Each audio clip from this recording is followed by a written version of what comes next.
गांव का नाम था सरस्वतीपुर। छोटा सा गांव जहां ज्यादातर लोग आज भी नकद पैसे पर ही भरोसा करते थे। उसी गांव में रहते थे रामलाल जी। उम्र करीब 45 साल।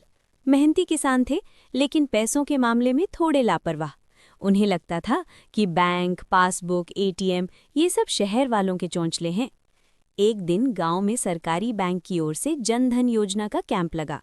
बैंक मैनेजर ने सबको समझाया, भाइयों, बैंक पासबुक सिर्फ कागज नहीं होती, ये आपकी मेहनत की पहचान होती है। सबके कहने पर रामलाल जी ने भी खाता खुलवा लिया। बैंक से उन्हें एक छोटी सी नीली पासबुक मिली। घर आकर उन्होंने उसे संदूक में रख दिया और भूल ही गए। पहला फायदा, बचत की आदत। कुछ महीनों बाद रामलाल जी की बेटी सीमा ने स्कूल में पढ़ाई के लिए पैसे मांगे। रामलाल जी ने जेब डटोली, पैसे पूरे नहीं थे।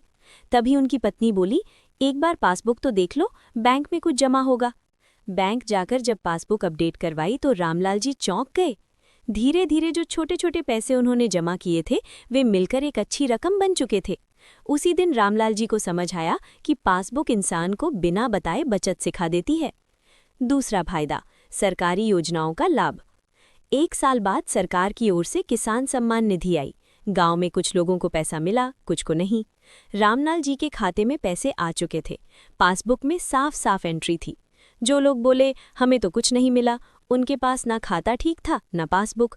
तब रामलाल जी ने गर्व से कहा, भैया, पासबुक रखने से सरकार भी पहचानती है कि आप सही लाभार्थी हो। तीसरा फायदा, धोखाधड़ी से सुरक्षा। एक दिन गांव में एक आदमी आया और बोला, मैं बैंक से हूं, पासबुक दीजिए, पैसा 2 गुना कर दूंगा। कुछ लोग उसके झांसे में आ गए। रामलाल जी ने पासबुक निकाली और एंट्री देखी। उन्हें शक हुआ। वे सीधे बैंक पहुंचे। मैनेजर ने बताया, ये आदमी ठग है, पासबुक देखकर ही आप समझ पाए। उस दिन रामलाल जी की मेहनत की कमाई बच गई। उन्हें समझ आया, पासबुक ठगी से बचाने वाला हथियार भी है। चौथा फायदा, जरूरत के समय सहारा। 1 साल बाद रामलाल जी बीमार पड़ गए। इलाज के लिए पैसे चाहिए थे। रिश्तेदारों ने कहा, तुम्हारी आमदनी का कोई सबूत है? रामलाल जी बैंक गए, पासबुक दिखाई। बैंक ने पासबुक के आधार पर उन्हें छोटा लोन दे दिया। इलाज समय पर हो गया। रामलाल जी बोले, अगर पासबुक ना होती तो शायद आज मैं यहाँ खड़ा भी ना होता। पांचवा फायदा, बच्चों का भविष्य। सीमा अब कॉलेज में थी। उसे स्कॉलरशिप के लिए बैंक स्टेटमेंट चाहिए था। पासबुक ने काम आसान कर दिया।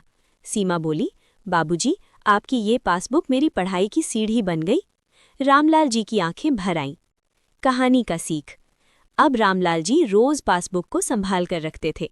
गांव में जब कोई कहता, पासबुक से क्या फायदा, तो वे मुस्कुराकर कहते, बैंक पासबुक सिर्फ लेन देन का हिसाब नहीं, ये बचत की आदत, सरकारी मदद की चाबी, ठगी से सुरक्षा, मुश्किल समय का सहारा और बच्चों के सपनों की नींव है।